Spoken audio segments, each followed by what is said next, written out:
नमस्कार मित्रों, आद्या एकेडमी में आप सभी का एक बार फिर से स्वागतम। Welcome back to Aadya academy once again. तो मित्रों, पिछले वीडियो में हमने एक्सरसाइज 5.2 का क्वेश्चन नंबर 16 तक डिस्कस किया था, राइट? आज हम करेंगे 17 से लेकर 20 तक। यानी मित्रों, आज हम इस एक्सरसाइज को लास्ट कर देंगे। ओके मित्रों, लेकिन हर बार की तरह मैं हमेशा बोलता ही रहूंगा, काइंडली पुराने वीडियोस को जरूर देखें। ओके मित्रों, तो चलिए देखते हैं क्या बोलता है question number 17। Find the 20th term from the last term. मित्रों ध्यान दीजिए, फाइंड द 20th टर्म, बस ये देखकर खुश मत हो जाना। बट क्या बोल रहे हैं? 20th term from the last term, from the last term मतलब क्या फ्रेंड्स? चलिए मैं एपी को एक बार लिखता हूँ। क्या है? ये 3, 8, 13 dot dot dot dot dot कहाँ तक गया है? ये है 253 तक, इज़न्ट इट? यानी फ्रेंड्स, ये एक फाइनाइट एपी, ये तो क्लियर है।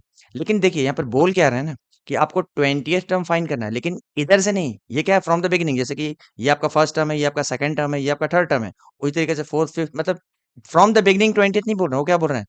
फ्रॉम द लास्ट टर्म, यानी कि ये 253 है, ये लास्ट टर्म है। सेकंड लास्ट कुछ होगा, ठीक है ना? थर्ड लास्ट कुछ होगा, फोर्थ लास्ट कुछ होगा। उसी तरीके से लास्ट टर्म से 20th टर्म क्या होने वाला है? That is what they are asking.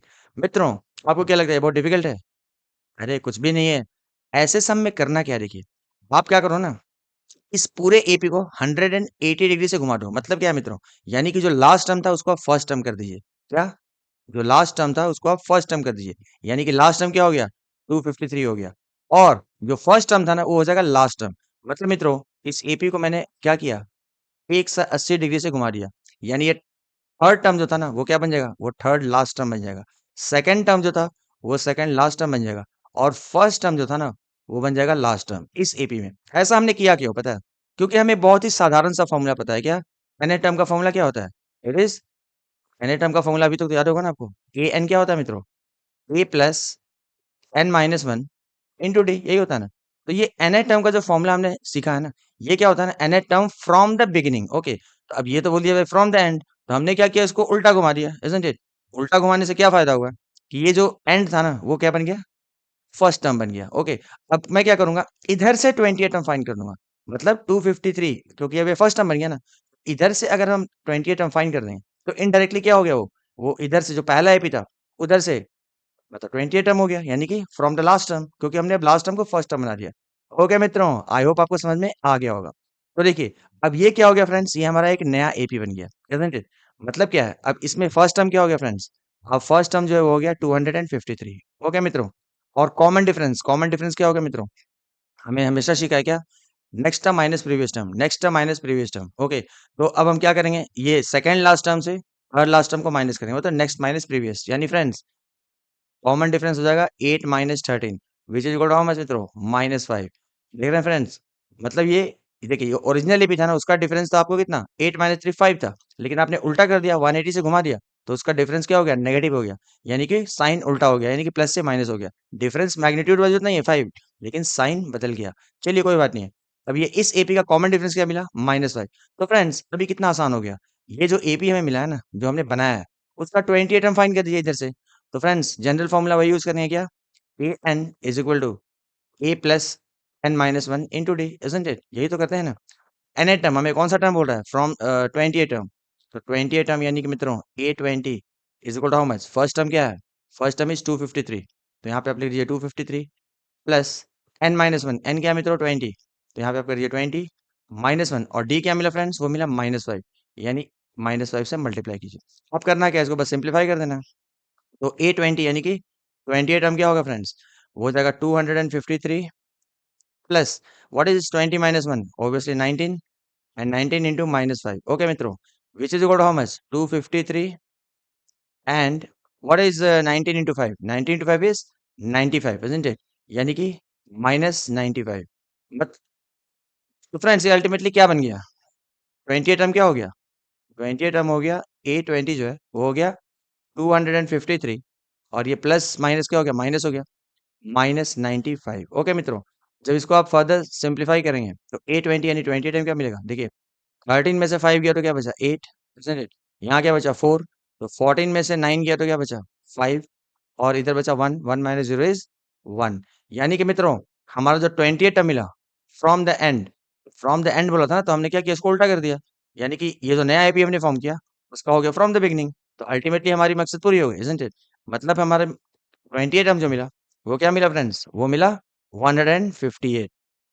Okay मित्रों, तो आई होप आपको समझ में आ गया होगा। अगर समझ में आ गया तो प्लीज वीडियो को लाइक कीजिए। चलिए बढ़ते हैं अपने अगले क्वेश्चन में, विच इज क्वेश्चन नंबर 18। तो देखिए मित्रों, ये कितना आसान सम है। क्या बोलता है क्वेश्चन नंबर 18?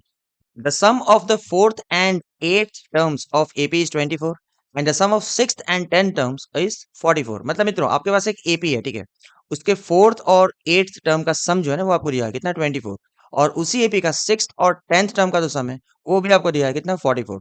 तो क्या हम उसको ऐसे लिख सकते हैं, A4 मतलब फोर्थ टर्म प्लस A8 यानी एट टर्म, क्योंकि इन दोनों टर्म्स का सम दिया, ठीक है, sum of fourth and eight term is given 24। तो मैं लिखा A4 plus A8 is how much मित्रों, is equal to 24, isn't it? और देखिए इसको हम क्या कर सकते हैं, A4 की जगह हम क्या लिख सकते हैं, A प्लस n-1। तो यहाँ n क्या है मित्रों, 4 है, यानी कि 4 - 1 इंटू डी लिख सकता हूँ। मैंने ये A4 की जगह क्या लिख दिया, A प्लस n-1 यानी 4 - 1 इंटू डी। उसी तरीके से फ्रेंड्स A8 की जगह मैं क्या लिख सकता हूँ, A प्लस n-1। तो मित्रों n क्या है यहाँ पे 8 है, कैन यू से दिस 8, यानी कि n-1 हो गया 8 - 1 into D, isn't it? And this is equal to how much friends, it is equal to 24। Okay मित्रों, अब इसको थोड़ा फर्दर सिंप्लीफाई करो आप। तो ये तो a रहेगा, राइट, प्लस ये 4 इन -1 क्या होता है 3, यानी कि a प्लस 3d प्लस ये देखिए a प्लस व्हाट इज 8 - 1 7, यानी कि 7d, right? And this is equal to how much मित्रों, it is equal to 24। Okay friends, थोड़ा फर्दर सिंप्लीफाई अगर आप करेंगे तो देखिए a प्लस a क्या होता है 2a हो गया, तो ये हो गया 2a। And 3d plus 7d क्या होता है मित्रों, वो होता है 10d, यानी कि 2a plus 10d। And this is equal to how much friends, it is equal to 24। लेकिन आप एक ध्यान से देखें, ये देखिए 2 है, 10 है और ये 24 है।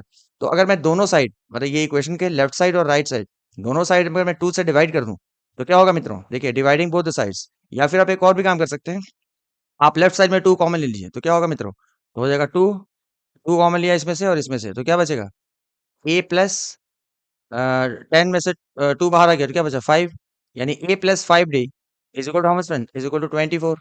और मित्रों आप देखिए ये 2 मल्टीप्लाई है, उसको मैं लेफ्ट से राइट कर दूंगा, तो फ्रेंड्स ये अल्टीमेटली क्या बन गया, a plus 5d is equal to 24 divided by 2।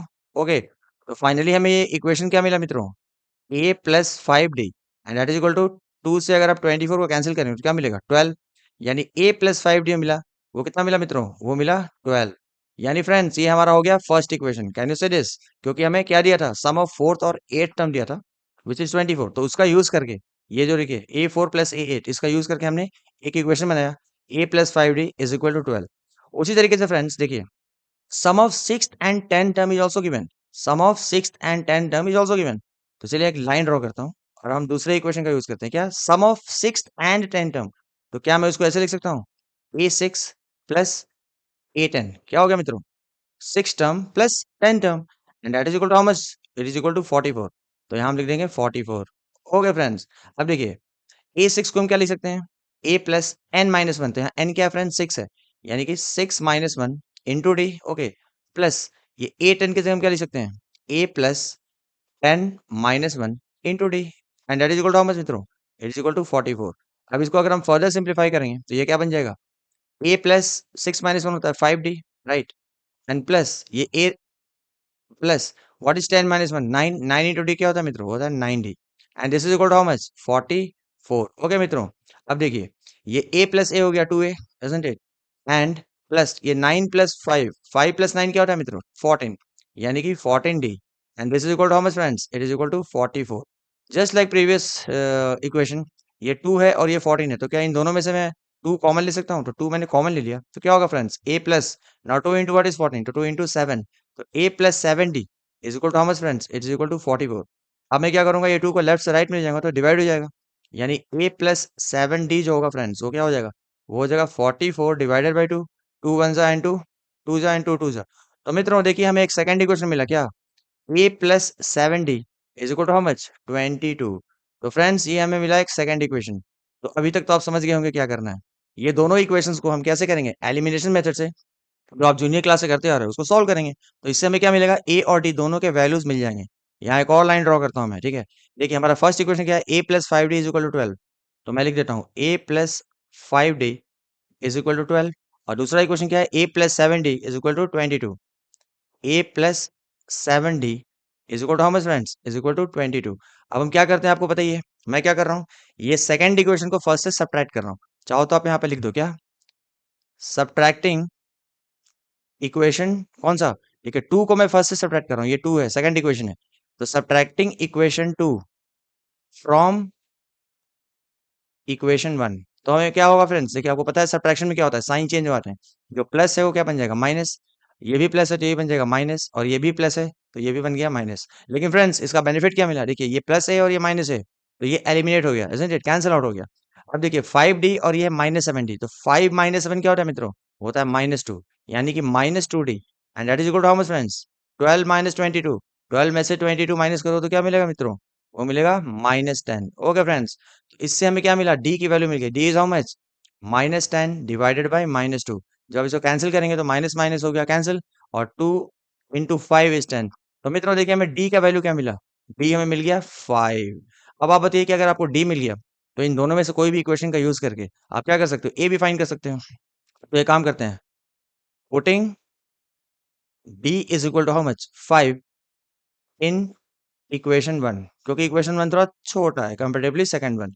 तो ठीक है, डी को 5 पुट करते हैं इक्वेशन 1 में, तो क्या बन जाएगा ये, ए प्लस 5, ए प्लस 5d है ना, तो 5 और डी क्या है मित्रों, वो है 5, and that is equal to how much, is equal to 12। तो मित्रों A plus 25 is equal to how much, is equal to 12। तो मित्रों हम इससे ए मिल जाएगा, ए क्या मिलेगा फ्रेंड्स, वो मिलेगा 12 minus 25 which is equal to how much, 12 में से 25 गया, तो अब क्या करेंगे, 25 में से 12 पहले माइनस कर दो, यानी क्या होगा फ्रेंड्स, वो हो जाएगा 13, इजंट इट। लेकिन साइन बड़ा किसका है, साइन नेगेटिव है ना, बड़े बड़े वाले का साइन नेगेटिव है, तो यहाँ पे माइनस लिखोगे। ओके मित्रों, तो देखिए फ्रेंड्स हमें इस एपी का फर्स्ट टर्म भी मिल गया विच इज ए, और इस एपी का हमें कॉमन डिफरेंस भी मिल गया। तो हमें बोल क्या रहा है, find first 3 terms of the AP. तो मित्रों हमें फर्स्ट टर्म तो ऑलरेडी मिल गया, तो क्या हम नेक्स्ट 2 टर्म्स फाइंड नहीं कर सकते हैं। अगर आप लोगों ने पुराने वीडियोस देखे हैं तो आपको अच्छे से पता है कि अगर आपको एक टर्म पता है तो नेक्स्ट टर्म फाइंड करके हम क्या करते हैं। तो देखिए पहला टर्म क्या है हमारा, ए, दूसरा क्या होता है मित्रों, दूसरा होता है ए प्लस बी, यानी कि हमने क्या किया, फर्स्ट टर्म में कॉमन डिफरेंस को ऐड कर दिया। ओके, अब हम इसमें क्या करेंगे, इसमें भी हम सेकंड टर्म में क्या करेंगे, डी ऐड कर देंगे, यानी कि ए प्लस डी तो ऑलरेडी है सेकंड टर्म, उसमें वापस एक और डी ऐड कर देंगे, तो क्या बन जाएगा, ये थर्ड टर्म बन जाएगा। यानी कि मित्रों बेसिकली क्या हो गया, ए प्लस 2d हो गया। ये एक जनरल मेथड होता है जो आप लोगों ने ऑलरेडी सीख रखा होगा, ठीक है। तो चलिए क्या करना है, इसमें फर्स्ट टर्म है -13, तो हमारा रिक्वायर्ड एपी जो होगा ना मित्रों, required AP will be how much? Required AP will be the first term क्या है हमारा -13, तो आप यहाँ लीजिए -13। सेकेंड टर्म के लिए क्या करेंगे friends, as we discuss over here, क्या डी को ऐड करेंगे, डी क्या है फ्रेंड्स, डी है 5, यानी आप यहाँ कर देंगे +5। तो मित्रों अगर -13 में 5 ऐड करेंगे तो क्या होगा, डोंट थिंक इट इज -8। उसी तरीके से सेकेंड टर्म से अगर आप थर्ड टर्म चाहिए तो क्या होगा, अगेन आप कॉमन डिफरेंस को ऐड करेंगे, तो क्या बन जाएगा मित्रों, -8 + 5 क्या होता है, वो होता है -3। ओके मित्रों, और इसी तरीके से हम क्या करेंगे, हर एक टर्म में प्रीवियस टर्म में अगर कॉमन डिफरेंस को ऐड करेंगे तो हमें नेक्स्ट टर्म मिलता जाएगा। तो हमें आई थिंक कितना 3 टर्म्स बोला था ना, फाइंड द फर्स्ट 3 टर्म्स, तो हमने 3 टर्म्स को फाइंड कर दिया। तो फाइनली हम क्या लिखेंगे, therefore required AP, required AP is how much? Required AP is what? Required AP is -13। उसके बाद नेक्स्ट टर्म क्या मिला, -8, -8, एंड नेक्स्ट टर्म क्या मिला, -3, -3। तो फिर आप ऐसे डॉट डॉट डॉट करके दिखा दो। तो मित्रों आई होप आपको ये समझ में आ गया होगा। अगेन अगर समझ में आया और नहीं समझ में आया तो आप काइंडली कमेंट कीजिए, मैं डेफिनेटली आपकी हेल्प करूंगा, ठीक है ना। और अगर समझ में आ गया तो प्लीज लाइक कीजिए। चलिए इसी बात पे बढ़ते हैं अपने अगले क्वेश्चन में। देखिए अगला क्वेश्चन क्या है ना, ये आप एपी का एक तरीके से एप्लीकेशन बोल सकते हैं, ठीक है ना। कैसे, सुब्बा सुब्बा राव जो है ना, स्टार्टेड वर्क इन 1995। तो सुब्बा राव ने अपने काम को स्टार्ट किया 1995 में, और at an annual salary of ₹5000। यानी कि 1995 में जब उन्होंने स्टार्ट किया था ना, तो उनका सैलरी जो था स्टार्टिंग में क्या था, 5000, and received an increment of ₹200 each year. और ज्वाइनिंग के बाद हर एक साल में उनका जो इंक्रीमेंट हो रहा है कितना हो रहा है, ₹200 का, ठीक है।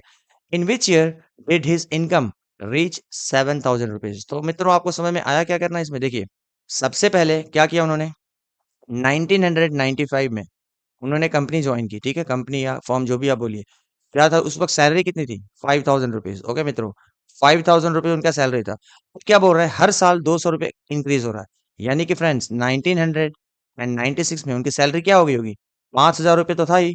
एक साल बाद कितना हो गया होगा? 200 रुपया ऐड कर दो, यानी कि 5,200 रुपया हो गया मित्रों। अब एक साल बाद यानी कि 1997 में कितना सैलरी हो गया होगा? 5,200 में से 200 रुपया और ऐड कर दो, यानी कि अगले साल 200 रुपया और बढ़ गया, तो 5,200 के बाद अगले साल क्या हो जाएगा? 5,400 and so on, isn't it? इस तरीके से क्या हो रहा है हर साल 98 में क्या होगा? इसमें अगेन 200 रुपये इंक्रीज हो जाएगा। 99 में क्या होगा? 99 में और भी बढ़ जाएगा। इस तरीके से क्या है ना, इनका इंक्रीमेंट होता जा रहा है, ठीक है। और बाद में क्या बोल रहा है?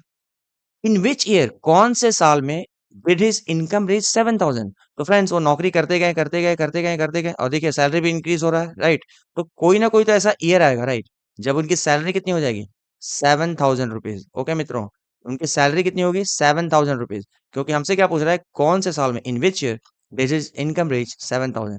तो कोई ना कोई तो ईयर होगा ना जब उनका इनकम जो है कितना हो जाएगा, सैलरी मतलब 7,000 रुपये हो जाएंगे। हो गया मित्रों।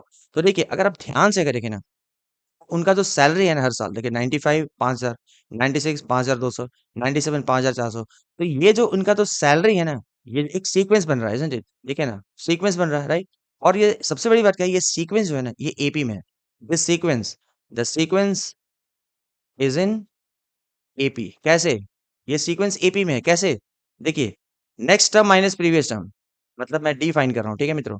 डी क्या मिल रहा है? नेक्स्ट टर्म यानी कि second term minus first term. तो सेकंड टर्म में कितना है मित्रों? 5,200, और फर्स्ट टर्म कितना है? 5,000। तो क्या मिला? 200 रुपया। Are you getting? 200 मिला। उसी तरीके से आप थर्ड माइनस सेकंड करो, देखते हैं डी क्या मिलता है। तो थर्ड क्या है? 5,400। 5,400 में से क्या माइनस करेंगे? प्रीवियस टर्म, यानी कि 5,200, यानी कि कितना मिला? अगेन 200। हमें क्या दिख रहा है मित्रों? ये जो डिफरेंस मिल रहा है ना, 200, 200, ये क्या है? सेम है। यानी कि क्या है? ये कॉमन डिफरेंस मिल रहा है, ये एक सीक्वेंस है, ठीक है। जिसमें हमें क्या दिख रहा है? Next term minus previous term, next term minus previous term. जो डिफरेंस मिल रहा है वो क्या मिल रहा है? कॉमन मिल रहा है। यानी कि इनमें, इस सीक्वेंस में कॉमन डिफरेंस है। और जब भी किसी सीक्वेंस में कॉमन डिफरेंस होता है तो क्या होता है मित्रों? वो सीक्वेंस एपी में होता है। तो आई होप अब आपको समझ में आ गया होगा कि हम इसमें क्या करने वाले हैं। देखिए, ये सैलरी जो है, यानी ये सीक्वेंस जो है, ये क्या है? उसका फर्स्ट टर्म है, isn't it? एक तरीके से फर्स्ट टर्म हो गया। ये क्या है? उसका सेकंड टर्म हो गया। ये क्या है? उसका थर्ड टर्म हो गया, एंड सो ऑन। उसी तरीके से ये भी तो कोई ना कोई टर्म होगा ना जो हमें नहीं पता है। ये मान लीजिए ए एन है, यानी कि मान लीजिए एन एच टर्म है। आर यू गेटिंग मित्रों? ये मान लीजिए एन एच टर्म है। तो क्या हम एन की वैल्यू फाइंड कर सकते हैं? देखिए, ये वन का मतलब क्या है? 95। उसके बाद टू का मतलब क्या हो गया? 96। थ्री का मतलब क्या हो गया? 97। ये साल को रिप्रेजेंट कर रहा है, isn't it? यानी कि एन, लेट्स सी एन क्या मिलता है, क्योंकि हमें एनएच टर्म का वैल्यू पता है। और इस एपी में फर्स्ट टर्म क्या, वो भी हमें पता है। ए कितना है मित्रों? ए है 5,000। ओके, अगर किसी एपी का आपको फर्स्ट टर्म पता है, और उस एपी का अगर आपको कॉमन डिफरेंस भी पता है, तो क्या आप उसे एनएच टर्म फाइंड नहीं कर सकते हैं? क्योंकि एनएच टर्म का फॉर्मूला हमारे पास अवेलेबल है। ए एन क्या होता है मित्रों? ए एन होता है A plus N minus one into D, isn't it? और देखिए, ए एन का वैल्यू हमें पता है, हमें एन फाइंड करना है बेसिकली, ठीक है ना। ए एन मतलब ए एन की वैल्यू क्या है? 7,000। तो हम क्या करेंगे? 7,000 यहाँ पे लिख देंगे ए एन की जगह पे, and that is equal to what? A क्या है मित्रों? 5,000। तो यहाँ हम लिख देंगे 5,000 प्लस एन, तो हमें कैलकुलेट करना है, एन माइनस वन, और डी क्या मिला फ्रेंड्स? 200, यानी कि आप 200 लिख देंगे। ओके मित्रों, इसको अगर आप फर्दर सिंप्लीफाई करेंगे तो देखिए क्या होगा। ये 7,000, राइट, और ये 5,000 राइट से लेफ्ट में आएगा तो माइनस बन जाएगा। तो minus 5,000 and that is equal to what? ये बचा आपको 200 इंटू एन माइनस वन। तो 200 इंटू एन क्या होता है मित्रों? वो होता है 200 n, right. And 200 into minus one क्या होता है मित्रों? वो होता है माइनस 200। ओके मित्रों, जब आप इसको फर्दर सिंप्लीफाई करेंगे तो 7,000 माइनस 5,000 क्या होता है? 2,000, right. And that is equal to how much? 200 n minus 200। Okay friends, चलिए यहाँ पे लाइन ड्रॉ करते हैं और आगे बढ़ते हैं। ये देखिए मित्रों, ये 2000 है और ये 200 राइट से लेफ्ट में आएगा तो क्या हो जाएगा? ऐड हो जाएगा, यानी कि 2000 प्लस 200 हो जाएगा, and that is equal to how much? 200 n. यहाँ पे आप लिख दीजिए 200 एन। फ्रेंड्स ये देखिए, 2000 में 200 ऐड करेंगे तो क्या बन जाएगा? 2200, and that is equal to how much friends? 200 n. मित्रों इससे हमें एन का वैल्यू मिल जाएगा। एन क्या होगा friends? 2200 divided by 200, isn't it? ये 2 ज़ीरो से 2 ज़ीरो कैंसल हो गया, एंड 2 वन ज़ा 2 11 ज़ा। तो मित्रों इससे हमें n का वैल्यू क्या मिला? वो मिला 11। यानी कि फ्रेंड्स ये 11th टर्म है, ध्यान दीजिए। ए एन क्या मिला हमें? 11। तो मित्रों ये बेसिकली 11th टर्म है इस एपी का। और 11th टर्म बोलने का मतलब क्या है फ्रेंड्स? ये 11th ईयर है। आर यू गेटिंग मित्रों? ये देखिए, ये 95 was the first year, 96 was the second year, 97 was the third year, can you say this? First year A one तो 5000 था, बट वन रिप्रेजेंट क्या कर रहा है? First year 1995। टू क्या रिप्रेजेंट कर रहा है? 1996। थ्री क्या? 1997। उसी तरीके से ये 11 क्या रिप्रेजेंट करेगा मित्रों? मतलब कि इसमें ऐसे ऐसे 11 टर्म्स है, isn't it? यानी कि क्या हो जाएगा ये? 98, 19 7 के बाद क्या होगा? 1998, isn't it? तो अब ये पहला साल हो गया, ये दूसरा साल हो गया, ये थर्ड ईयर हो गया, ये फोर्थ ईयर हो गया, आगे फिफ्थ हो जाएगा, सिक्स, सेवन्थ, एट, नाइन, 10, 11। उस तरीके से जो 11th ईयर जो होगा ना, वही ईयर होगा जब उनका सैलरी 7000 हो गया। तो आप ऐसे भी ऐड कर सकते हो, बट ये थोड़ा अजीब सा लगता है। ओके, ये क्या हो जाएगा? 99, फिर क्या होगा? 2000, देन 2001, देन 2002, देन 2003। ये कुछ अजीब सा लग रहा है करने में, लेकिन मैं बस समझा रहा हूँ आपको। Then 2004 and then 2005। ओके मित्रों, जरा देखिए 11 हुआ क्या? ये फर्स्ट हो गया, क्योंकि हमें कितने टर्म चाहिए? 11, ठीक है। तो ये फर्स्ट है, ये सेकंड हो गया, ये थर्ड हो गया, ये फोर्थ हो गया, ये फिफ्थ हो गया, sixth, seventh, eight, nine, 10 and 11। यानी कि 2005 जो है ना मित्रों, वही वो साल है जब उनका सैलरी कितना हो गया? 7000 रुपीज हो गया। लेकिन क्या है ना, ये इस टाइप से हम कर रहे हैं 95, 96, 97 एंड सो ऑन, ये कुछ अजीब सा लग रहा है। ओके, तो इस अजीब सा जो लग रहा है, इससे हटने के लिए हम क्या कर सकते हैं? देखिए, ये जो आपका ईयर है ना, पहला ईयर कौन सा था? 1995। दूसरा क्या था? 1996। तीसरा क्या था? 1997। इस तरीके से बहुत सारे ईयर्स हैं, राइट? यानी ये क्या है? ये इसका फर्स्ट टर्म है, यानी ये A1 है, ठीक है? ये क्या है? A2 है, और ये क्या है? ये A3 है। ये आप ध्यान से अगर देखो तो ये ईयर जो है ना, ये ईयर जो है वो भी एक एपी में है, क्योंकि देखिए 96 minus 95, next term minus previous term, कितना मिल रहा है? 1। 97 minus 96, next term minus previous term, कितना मिल रहा है? 1। यानी ये जो साल है ना, जो उनका जब उन्होंने कंपनी ज्वाइन किया था तब से लेकर बाद में हर साल, मतलब एक एक साल का डिफरेंस है, isn't it? तो डोंट थिंक ये भी एक एपी में है? This is also in AP. The sequence, ये जो ईयर का जो सीक्वेंस है, is in AP, isn't it? The sequence is in AP. तो मित्रों देखिए, हमें क्या करना है ना, ये 11 जो हमने फाइंड किया ना, एन, यानी कि ये जो साल का जो 11th टर्म होगा ना, वही क्या होगा? वो साल होगा जब उनका सैलरी 7000 था। समझ में आ रहा है क्या बोल रहा हूँ मैं? एन हमें क्या मिला? 11 मिला ना। तो ये जो सीक्वेंस है, ये भी तो एपी में है ना। तो हमें बेसिकली करना क्या है? इसका 11th टर्म फाइंड करना है। आर यू गेटिंग मित्रों? तो ये सीक्वेंस का फर्स्ट टर्म क्या है मित्रों? वो है 1995। ओके मित्रों, और इस सीक्वेंस का कॉमन डिफरेंस क्या है फ्रेंड्स? कॉमन डिफरेंस जो है वो आप देख सकते हैं, इसको कैलकुलेट करने की क्या जरूरत है? 1996 माइनस 1995, कॉमन डिफरेंस 1 है। तो फ्रेंड्स, आपके पास एक एपी है जिसका आपको फर्स्ट टर्म पता है और उसका कॉमन डिफरेंस भी पता है, तो क्या आप 11 टर्म फाइंड नहीं कर सकते हैं? ए 11 का फाइनल टर्म का फॉर्मूला क्या होता है? A plus N minus one into D, isn't it? अब हमें ए 11 फाइंड करना है। तो ए क्या है मित्रों? ए जो है वो है 1995, तो यहाँ आप लिख दीजिए 1995 प्लस एन क्या है फ्रेंड्स? एन है 11, तो यहाँ आप लिख दीजिए 11 माइनस वन, और डी क्या मिला मित्रों? 1, यानी इंटू वन। लिखे ना लिखे कोई फर्क नहीं पड़ता है। तो देखिए, इससे ए 11 क्या मिलेगा मित्रों? ए 11 जो मिलेगा वो मिलेगा 1995, 1995 प्लस 11 माइनस वन क्या होता है मित्रों? 10, तो प्लस 10। तो फ्रेंड्स, हमें ए 11 यानी 11 टर्म जो मिल रहा है ना, वो क्या मिला? 1995 प्लस 10, यानी कि 2005, 2005। यानी कि मित्रों 2005, यानी ये 11 टर्म जो मिलेगा ना, यहाँ पे ए 11 जो मिलेगा वो क्या मिलेगा? 2005। आर यू गेटिंग मित्रों? यानी कि 2005 was the year when his salary was how much? 7000। Are you getting मित्रों? क्योंकि अल्टीमेटली हमसे यही तो पूछा था कि what will be the year when his salary becomes 7000। So we have calculated that 2005 is the year. यहाँ पे चाहो तो आप लिख दो, his salary was 7000, in fact rupees 7000 in which year? In 2005। ये एक तरीका बताया जब हमने ईयर को भी एपी में कंसीडर कर लिया। या फिर एक शॉर्टकट मेथड क्या बताया था हमने, कि आप इस तरीके से कर सकते हो, ठीक है, लेकिन आपको 11 बार ये लिखने पड़ेंगे, तो ये थोड़ा अजीब सा लगता है। वो तो हमने बस समझने के लिए कर लिया, ठीक है, लेकिन एग्जाम में आप कोशिश करो इस तरीके से करने का। ओके मित्रों, तो चलिए आज बढ़ते हैं इस वीडियो का आखिरी क्वेश्चन में, और इस एक्सरसाइज का भी आखिरी क्वेश्चन है। तो क्या बोलता है क्वेश्चन नंबर 20 यानी 20? Ramkali saved rupees 5 in the first week of a year and then increased her weekly savings by rupees 1.75। तो ये रामकली क्या करती हैं? फर्स्ट वीक में उन्होंने 5 रुपया सेव किया, ठीक है, और उसके बाद हर वीक, मतलब फर्स्ट वीक के बाद हर वीक में उन्होंने क्या किया? अपनी वीकली सेविंग को किससे इंक्रीज किया? increased her weekly saving by rupees 1.75. So if in the nth week her weekly saving becomes rupees 20.75, तो फाइंड एन। तो प्रीवियस दो क्वेश्चन करने के बाद तो आपको समझ में आ गया होगा कि इसमें करना क्या है।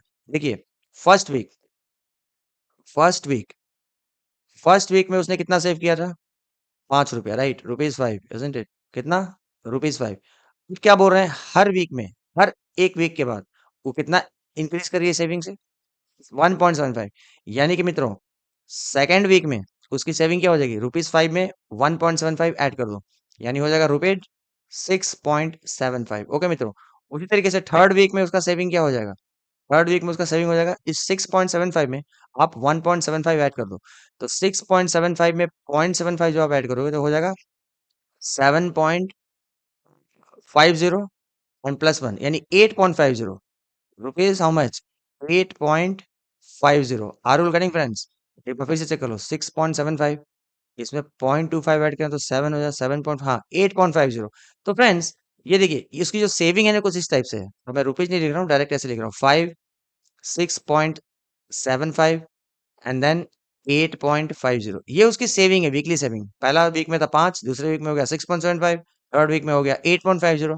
तो आपसे क्या बोल रहा है कि कोई एक पर्टिकुलर वीक है, इन इन nth वीक और वीकली सेविंग बिकम्स रुपीज 20.75। मतलब इस तरीके से क्या होगा कि उसने अपने वीकली सेविंग्स को बढ़ा बढ़ाकर और एक ऐसा वीक आया जब उसकी वीकली सेविंग कितनी हो गई? वो हो गई 20.75। Are you getting friends? उसकी वीकली सेविंग जो हो गई वो हो गई 20.75। तो आपसे बोल रहा है कि फाइंड एन। तो इसमें क्या प्रॉब्लम है? देखिए, अगर आप ध्यान से देखें तो इसकी जो वीकली सेविंग है वो क्या है? एक सीक्वेंस है और वो सीक्वेंस एपी में है, देख रहे हैं? 5 6.75 8.50 एंड सो ऑन। आप ऐसे लिख सकते हो, वीकली सेविंग, जो उसकी वीकली सेविंग है, जो वीकली सेविंग जो है ना, वो क्या है? Is in AP. Are you getting मित्रों? देखिए, ये वीकली सेविंग एक सीक्वेंस बना और वो सीक्वेंस क्या है? एपी में है। क्यों? क्योंकि आप अगर डी फाइंड कीजिए, देखिए डी, सेकंड माइनस फर्स्ट यानी कि 6.75 माइनस 5 क्या होता है मित्रों? वो होता है 1.75। उसी तरीके से आप थर्ड माइनस सेकंड जब करोगे, चलो डी कितना मिलेगा? देखिए 8.50 माइनस 6.75, ये भी आपको कितना मिलेगा फ्रेंड्स? ये मिलेगा 1.75। मतलब हमें डिफरेंस जो मिल रहा है ना, नेक्स्ट माइनस प्रीवियस, ये डिफरेंस जो मिल रहा है वो क्या मिल रहा है? कॉमन मिल रहा है, यानी सेम मिल रहा है, 1.75 1.75। And since the difference is common, that is why our weekly savings जो है ना वो क्या है? एपी में है। Are you getting friends? अब अगर ये एपी में है तो आपको अच्छे से पता है ये क्या हो जाएगा? ये उसका फर्स्ट टर्म हो जाएगा, ये उसका सेकंड टर्म हो जाएगा, ये उसका थर्ड टर्म हो जाएगा एंड सो ऑन। आपसे बोल रहा है कि इन nth वीक, पर्टिकुलर वीक था जिसमें उसकी सेविंग कितनी हो गई थी? 20.75। आपसे पूछा ये कौन-सा वीक था? ये कौन-सा वीक था? अभी अगर वीक को अगर हटा दें साइड में, सिर्फ एपी पे कंसंट्रेट करें, तो ये फर्स्ट टर्म है, ये सेकंड टर्म है, ये थर्ड टर्म है। तो बेसिकली ये क्या हो जाएगा? ये हो जाएगा एएन। यानी मान लिया हमने ये nth टर्म है, ठीक है ना? nth term, isn't it? तो हमने उसको एएन से रिप्रेजेंट कर दिया। मित्रों, आपके पास एक एपी है, ठीक है? जिसका फर्स्ट टर्म आपको पता है कितना? 5, और जिसका कॉमन डिफरेंस भी आपको पता है कितना? 1.75। तो क्या आप एएन यानी nth टर्म का वैल्यू फाइंड नहीं कर सकते हैं?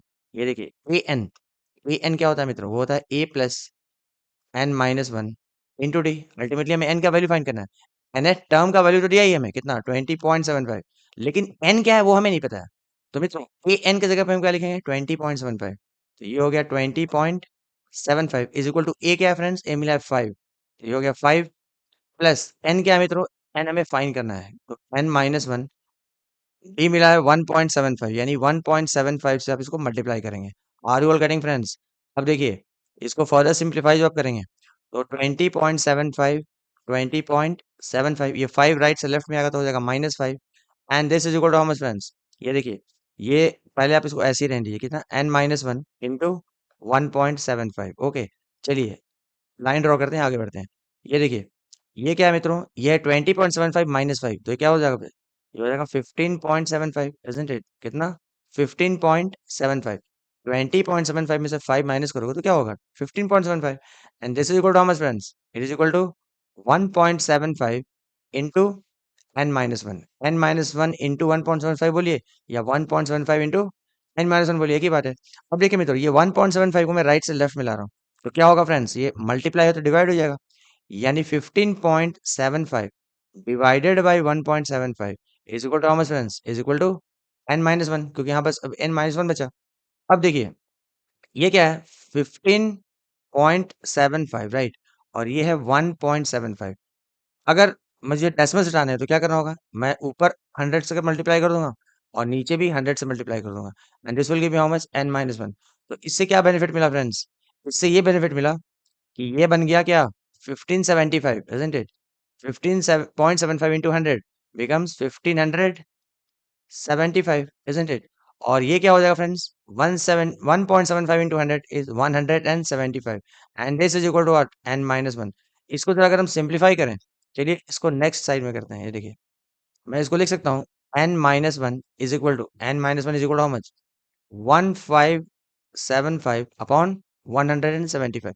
5 से कैंसिल कीजिए, 5 3 जा 15, 2 बचा 25, 5 5 जा 25, 5 3 जा 15, 5 1 जा 5 एंड 5 5 जा 25। वापस 5 से कीजिए, 5 7 जा 35, 5 6 जा 30, 15 हो गया, 5 3 जा and 7 into what 7 into 9 is 63। तो मित्रों हमें मिला n-1 is equal to 9, therefore n is equal to what 9 plus 1 minus 1 जो है लेफ्ट से राइट में जाएगा तो क्या बन जाएगा प्लस 1 बन जाएगा।